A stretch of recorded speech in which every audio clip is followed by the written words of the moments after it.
Hey, do you want to be a game developer? Well, stick around because we are going to build a Flappy Bird game with Flutter using the Flame engine in just few minutes.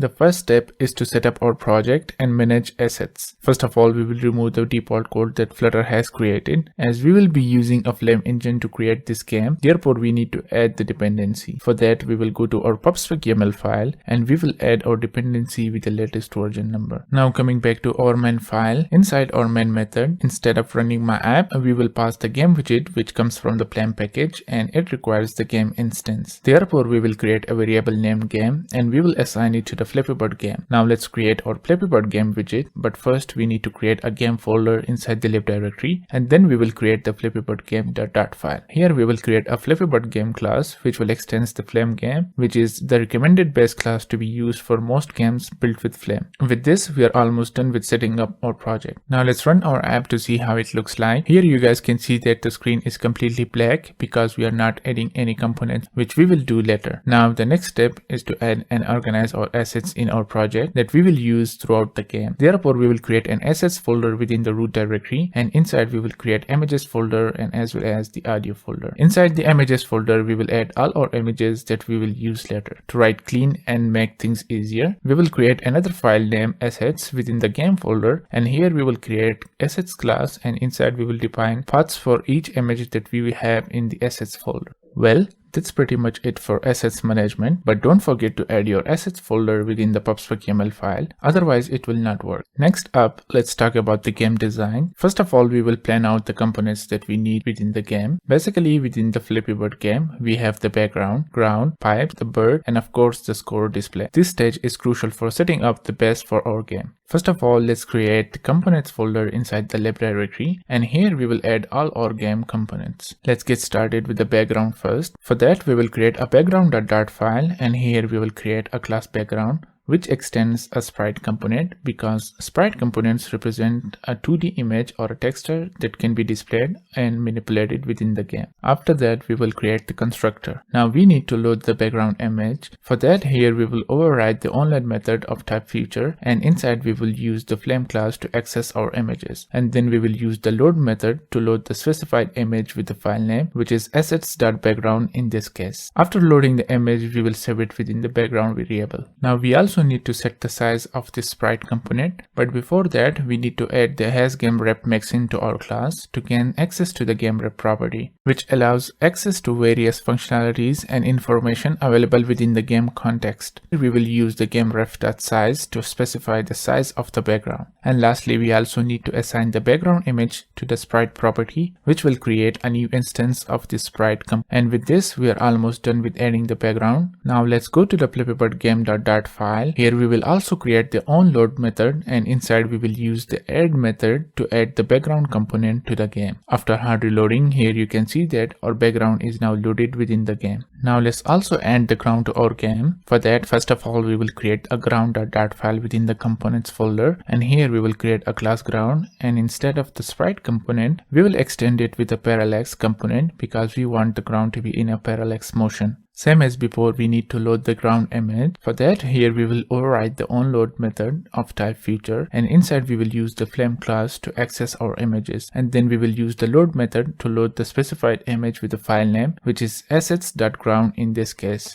After loading the image, we will save it within the ground variable. As this is a parallax component, therefore we need to pass the ground image to the parallax property. Here we will use a parallax widget where we can add multiple parallax layers. Right now we only have the ground image, therefore we will use the parallax image and we will pass the image as an argument. For the fill, we will set it to none for now. We also need this component to update itself with respect to game time. For that, we will make use of the update method, which also comes from the Flame package and it requires the time time delta, which represent one cycle of the game. First of all, we need to have our game speed. Therefore, we will create a configuration.dart file inside the game folder, and inside we will create a class config. In this class, we will add all the hard values, for example game speed, so that it's always easy for us in the future to play around with these values. We will also add the ground height equals to 110. It will help us later while we are adding other components. Now coming back to the ground.dart file, here inside the update method, we will set the parallax.basevalue.x equals to the config.gamespeed,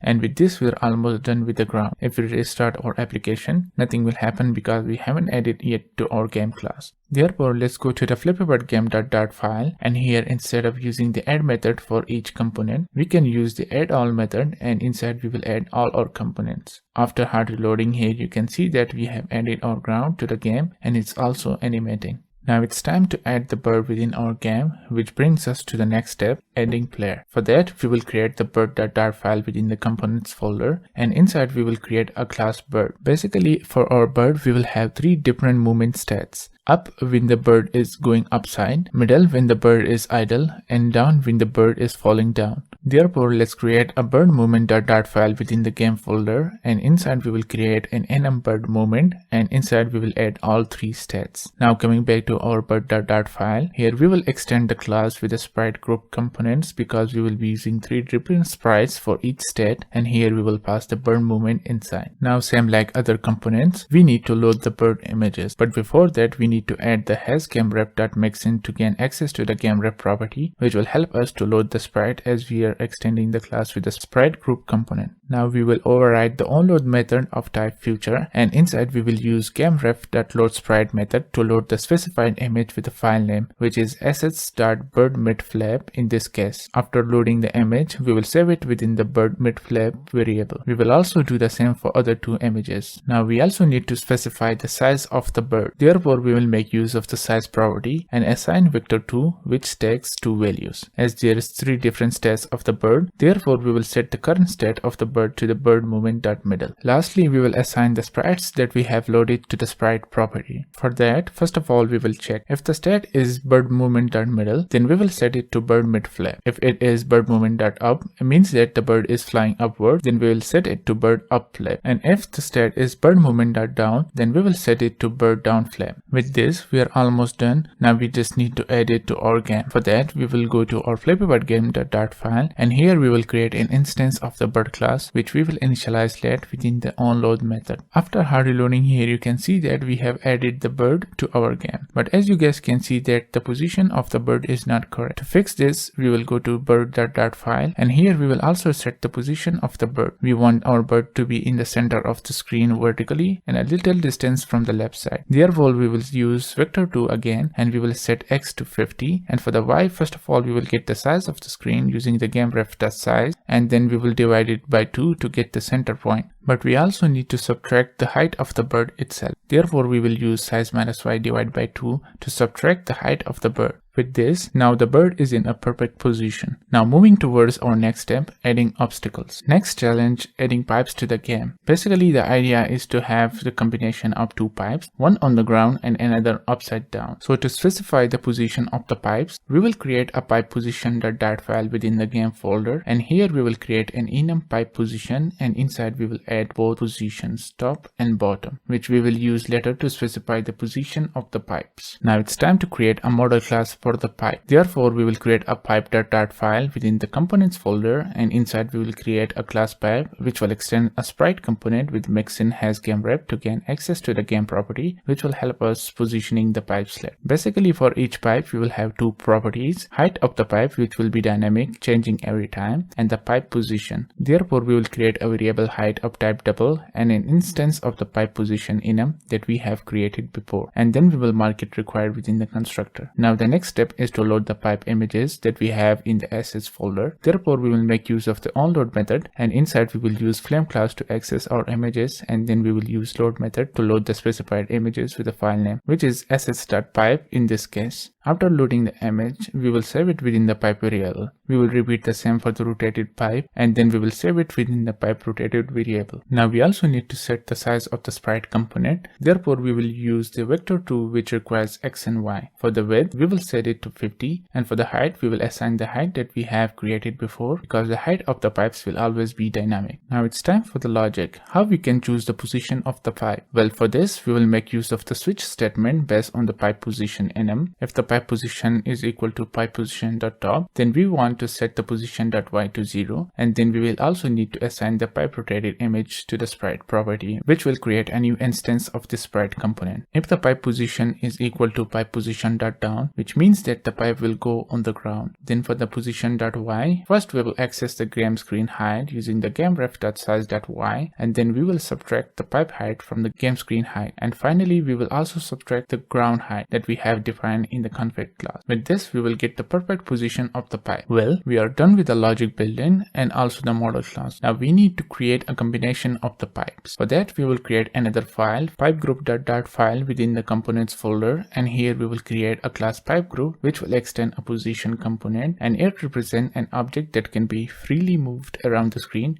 rotated and scaled. Now we will use the onload method to add our pipes to the game, and inside we will use the addAll method to add our pipes, as the pipe requires 2 arguments, position and height. Therefore, for the first pipe we want it to be upside down, so we will pass pipe position.top for the position, and for the height, let's give it some random height to see how it looks like. Later on we will make this dynamic. Now let's go to the Flappy Bird game class, and here within the addAll method we will add our pipe group. After hard reloading, here you can see that we have already added the pipe and it's upside down. Well, we will do the same to add another pipe within the addAll method, but this time we will pass the pipe position.bottom to set the pipe on the ground, and for the height we will give it some random number to see the results. After hard reloading, here you can see that now we have the combination of the pipes in the game. Now we need to make the pipes movable from right side to the left side and regenerate it with the dynamic height and spacing in between. For this, we will make use of the update method which comes from the Flame package, and it requires the time delta, which represents 1 cycle of the game. Here we will update the position of the pipes by updating position.x. First, we will access the game speed using config.gamespeed and multiply it with the delta, and then we will subtract it from the pipe position. With this, the pipe should be moving, but first we also need to set the initial position of the pipes. Therefore, at the top in the onload method, we will set the position of the pipes to the gameref.size.x, but to use the gameref, we need to add the hasGameref mixin to our class. After hard reloading, here you can see that the pipes that we have added is now moving from right side to the left side, but it's only happening one time, which is not correct. To fix this, we will go to our next step,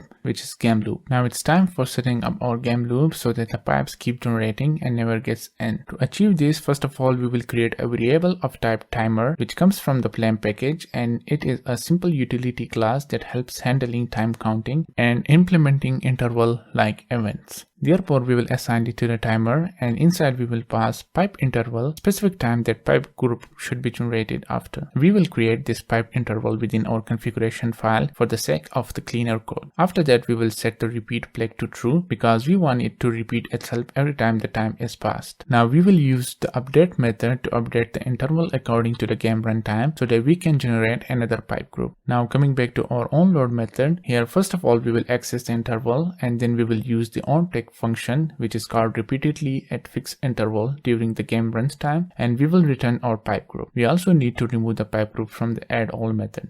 After hard reloading, here you can see that we have a loop of pipes generating at specific time interval. Now the pipes are all the same size, so let's deal with this to make our game more interesting. For that, we will go to our pipegroup.dart file, and here first of all we will create a variable random and set it to random, which will help us generate a random number. Now within the onload method, first we want to know the height of the screen without the ground height. Therefore, we will access the game screen height using the gameref.size.y, and then we will subtract the ground height which we defined earlier within the config class. This represents the available vertical space for elements within the game. After that, we will save the results within the variable height minus ground. Next, we need to specify the spacing in between the pipes because we don't want the pipes to collide with each other. We will set the base spacing of 100 units and add a random value within the quarter of the available space above the ground. This will create a variability in the vertical gaps of the pipes. Lastly, we will compute center Y, which will define the vertical position position of the center between the top and the bottom pipes. It sets the center of an element by adding a previously calculated spacing to a random value within the remaining space above the ground, providing a variation in a vertical positioning. Now we have calculated everything. It's time to pass the dynamic height to the pipe. For the height of the top pipe, we will access a center point center Y and subtract the half of the spacing. This property of the top pipe will ensure that it is positioned above the center Y point by the amount equal to the half of the spacing. Now for the pipe that is on the ground, first we will calculate the height of the bottom pipe based on the available space below the center Y point. This property determines the height of the bottom pipe, positioning it below the center Y point by the amount equal to the half of the spacing and fills the remaining available space up to the ground level. With this, after hard reloading here, you can see that every time the pipes are generating, we have different heights and also the spacing in between the pipes. Well, we are almost done with the pipes, but we don't want the pipes to stack up to affect the game performance when it's out of the screen. Therefore, we will go to the update method, and here we will check if the pipe position is less than -10, means that it's already been through the boundary of the screen. Then we will use remove from parent method to remove it from the screen. And to see it removed, we will use the print debug method to see it is removed successfully. After hard reloading here, you can see that when the pipe crosses the boundary,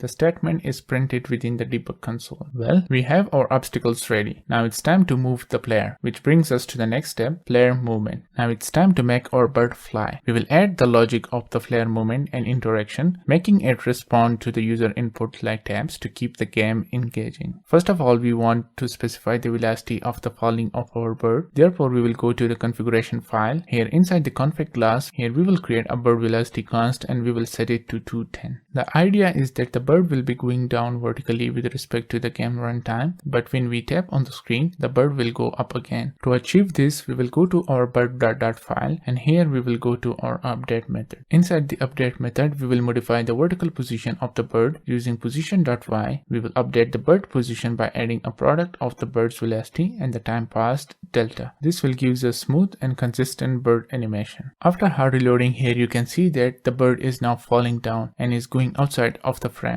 Now the next thing that we need to add is when we touch on the screen, the bird stops falling down. For that, we will go to the Flappy Bird game.dart file, and here we will add the mixin tap detector to our class, which will provide the functionality to detect taps or touch events. Now we will override the onTap method to add the functionality of the bird to fly when we tap on the screen. Inside, we will call the instance of the bird that we have created earlier, and then we will access the fly method, which we will create within the bird class. Therefore, coming back to our bird.dart file, and here within the bird class, we will create the fly method of type void. Inside, we will use add method to add effects to the bird. Inside the add method, we will use the move by effect class, which requires offset and a controller. For the offset, we will pass vector2, and inside we will set x-axis to 0 because we don't want horizontal movement. For the y-axis, we will give it a gravity, and we will add it within the config class. For the controller, we will use the effect controller. For the movement effect duration, we will set it to 0.2 seconds, and for the curve, we will give it curves.decelerate, which will decelerate over the specified duration. Then we will make use of the onComplete method, which will be executed after the effect controller. And here we will set the current state of the bird to the bird movement.down, and here the bird image will change. After the add method, we will set the current state of the bird to the bird movement.up, which will be executed when we tap on the screen.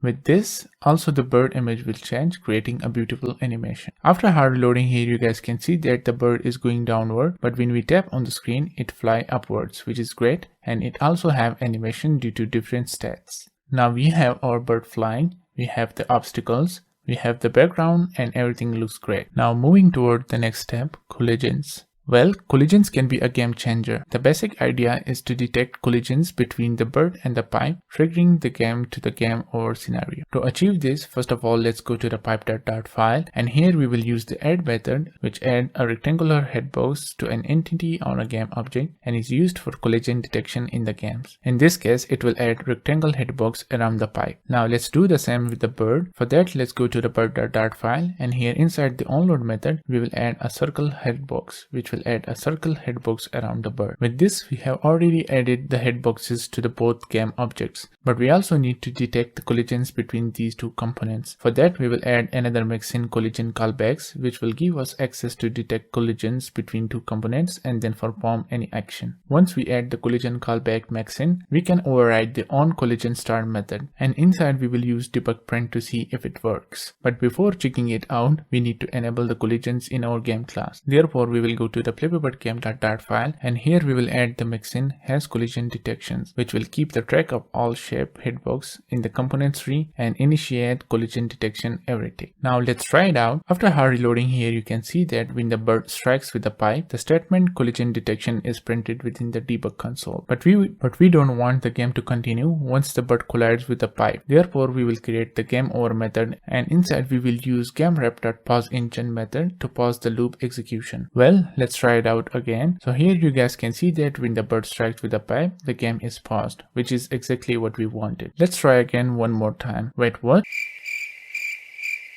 What if the bird falls down and go below the pipes? Well, we have to take care of that as well. To fix this, we will go to the ground.dart file, and here within the onload method, we will add a rectangular hitbox inside, and we will also specify the position of the rectangular hitbox to make sure that it's on the surface of the ground, and we will also give it a size so it happens all over the ground, which is available on the screen. Now let's try it out again. Here you can see that when the bird collides with the ground, our game engine is paused. Yay, we fixed it. But right now it looks quite boring because we don't have any game over text or button to restart the game, which brings us to the next step, overlays. Now let's work on the game's interface. Basically, we will have two overlays, one main menu screen, which will be visible when the game is started, and the game over, which will display a final score and allow our players to restart the game. First off, let's start with the main menu screen. For that, we will create the screens folder within the lab directory, and inside we will create main menu screen.dart file. Here we will create a class main menu screen which extends the stateless widget, and it will return a scaffold widget. For each overlay, we should always have a unique ID. Therefore, we will also define the ID for our main menu screen. We will also create an instance of the Flappy Bird game, which we will use later when starting the game. Before returning the scaffold, we should always make sure that the game is paused, because right now when we hard reload our game, it is automatically started. So to fix this, we will use game.pauseEngine method to stop the engine at first. Then we will return a container widget to the body of the scaffold, and then we will give the container maximum width and height using the double.infinity to fill up all the available space. Basically, we want the background of the container to be an image that we have within our assets folder. Therefore, we will use the decoration property and assign the box decoration. Then for the image, we will pass the decoration image and then provide the image path to the image property, which we already have defined within the assets file. After that, we will also set the fit to the box fit.cover to make sure that it fits all the available space. To see the results, we need to do a little changes within our main file. Therefore, we will go to our main file. After running and passing our game within the game widget, we will add overlay builder map, which takes a collection of widgets that can be displayed over the game's surface. Therefore, first of all, we will add the key, which is main menu in this case, and for the value, we will return main menu screen, and as it requires the game, therefore we will also pass it to the required parameter. We will also initialize the initial active overlays property to the main screen.id, ensuring that our initial overlay is always our main menu. With this, when we restart our application, here you can see that our main menu is appeared before the game starts. Now coming back to our main menu file, we will add another image that we have in our assets folder as a child of the container widget to make sure that the main menu looks perfect. After hard reloading here, you can see that we have the perfect main menu, but when we tap on the screen, we are supposed to start the game, but nothing happens here. To fix it, we will wrap the container widget with a gesture detector, and inside the onTap function, first of all, we will remove the overlay using game.overlays.remove method, which requires the ID of the overlay. In this case, we want to remove the main menu overlay and want to start the game. Therefore, we will pass the main menu ID. And after that, we will use resume engine method to actually start the game.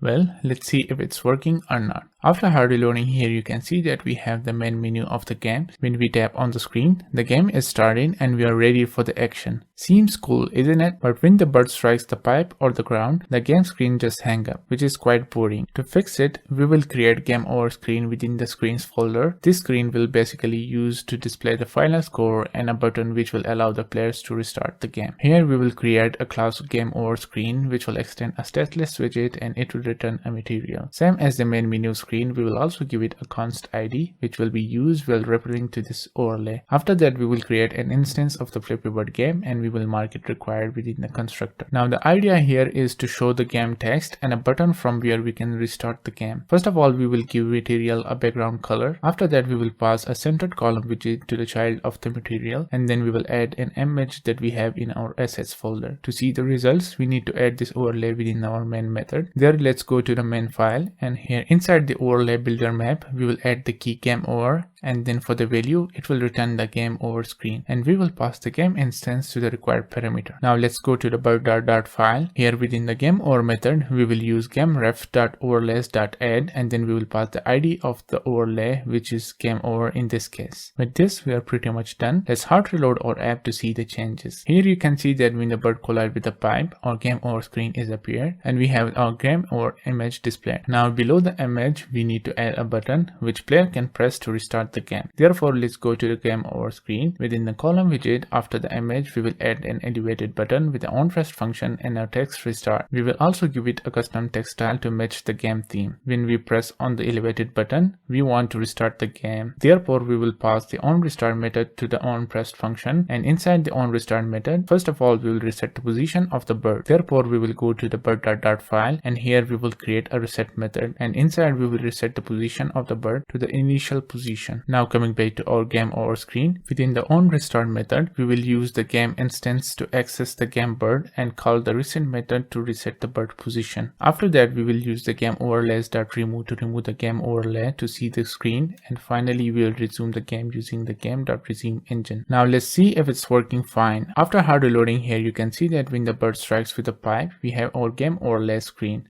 And when we tap on the elevated button, our game is resumed and our bird is also repositioned. But we have a little problem with the pipes. The pipes are still here and the bird will collide with it again and again. To fix this, we will go to our Flappy Bird game.dart file, and here we will create a bool isHit and we will set it to false initially. Now let's go to the bird.dart file, and here within the game over method, we will set the isHit bool to true because the game is already over. Then we need to go to the pipegroup.dart file, and here within the update method, we will check if the gameref.isHit is true. Then we will remove the pipe group from the screen using remove from parent method, and lastly we will set the isHit to false again. With this, we are all set. Now let's try it out again. After hard reloading, here you can see that when the bird strikes with the pipe, we have our game overlay screen, and when we tap on the elevated button, our game is resumed and the pipe group is also removed from the screen. Cool, but still we cannot decide who have the high score in the game, which is also essential. Therefore, moving to our next step, scoring. Score tracking is also essential. We will implement a scoring system that increments every time the bird successfully passes through a set of pipes. First of all, we will go to the Flappy Bird game.dart file, and here we will create a text component score, but we will mark it late because we will initialize it later. Then within the add all method, we will initialize the score to the build score method, which we will create here, and it will return a text component. For the text, we will give it score equals to 0, as we also need to set this text on the center. Therefore, we will use a vector 2 and give it a custom position. We will also set the anchor to the anchor.center, and after hard reloading, here you can see that we have our score text, but the default text doesn't seem so interesting. Therefore, we will go to the font folder inside our assets folder, and here we will add a game font. We will also define the path and family for the font within our pubspec.yaml file. Now let's get back to the Flappy Bird game.dart file, and here within the build score method, we can also give this text our custom style. For that, we will use the text renderer and assign the text pad to access the style property, and then we will pass the text style, and inside we will give it a font size, font weight, and also a font family. And with this, here you can see that now it looks like more like a game font, but it's not changing the score when the bird passes the pipe. To fix this, we will go to bird.dart file, and here we will create an integer score, and initially we will set it to 0. Then we will go to the pipegroup.dart file, and here within the update method, when we remove the pipe from the screen when it passes the bird, we will call the update score method, which we will create here, and inside we will increment the bird score with 1 every time it passes the pipe. We are not done yet. Let's go to the Flappy Bird game.dart file, and here within the update method, we will update the score text every time when the bird crosses the pipe. And with this, here you can see that it's working fine. We also want to show the score within the game is over. For that, we will go to the game over screen, and here we will add a text widget within the column widget, and inside we will access the score of the bird that we have with a custom text style and font family. After hard reloading, here you can see that when the bird passes the pipe, our score is incremented, and when the bird collides with the pipes, we still have our score on our game over screen. We also want to set it to 0 once the game is restarted. Therefore, we will go to the bird.dart file, and here within the reset method, we will set the score equals to 0. And here you can see that once we click on the restart button, our score will be lost. Now it looks like a real challenging game, but still we are missing something. And to add those, we will go to our next step, sound effects. Basically, sound effects will add life to our game. We will incorporate audio elements for our bird movement, collisions, and scoring using the Flame audio capability. As we already have created the audio folder within the assets folder, we will simply add all our sound effects, and then we will also define it within our pub/YAML file. We also need to add the paths of these sound effects within the assets folder so that it's always easy to use anywhere in the game. To use sound effects within the Flame engine, we have to add another dependency to our pub/YAML file, which is known as a Flame audio with the latest version number. Now we are all set. The first sound effect that we should add is when we tap on the screen and the bird fly, and it is a flying sound effect. Therefore, we will go to the bird.dart file, and here within the fly method, we will use flameaudio.play method with the file name which is assets.flying in this case to add the sound effect. Let's test it out. Here you can see that when we tap on the screen, the bird flies and make the sound effect. Cool. Now let's add the collision sound effect. For that, we will go to our game over method, and same as before, we will use the flameaudio.play method with the file name which is assets.collision in this case. Let's see if it's working fine. Here you can see that when the bird touches the pipe, the collision sound effect is played. Next, we need to add the sound effect for our scoring. For this, we will go to our pipegroup.dart file, and here within the update score method, we will use the flameaudio.play method with the file name which is assets.point in this case. And here we go. When the bird crosses the pipe, we are having a score sound effect also. Perfect. Well, with adding these amazing sound effects, we are almost done with our game. But before wrapping this video, let's try it once again to see if everything is working great. Wait, what? If the bird flies over the pipe, we can score as much as we want. Well, not anymore. To fix this, we will go to our bird.dart file, and here within the update method, we will check if the bird vertical position is less than 1, means that the bird is going outside of the frame. Then we will simply call the game over method. Let's try it out again, and here you can see that when we try to go above the pipes, the game's over, which is great. Well, I hope you have enjoyed this amazing walkthrough video about creating Flappy Bird game in Flutter using the Flame engine. It's an exciting glimpse into the game development with Flutter. And also, if you're looking to create apps, website or backend server in Flutter, then have Flutter got you covered because we have 7 years of experience and created multiple applications and websites.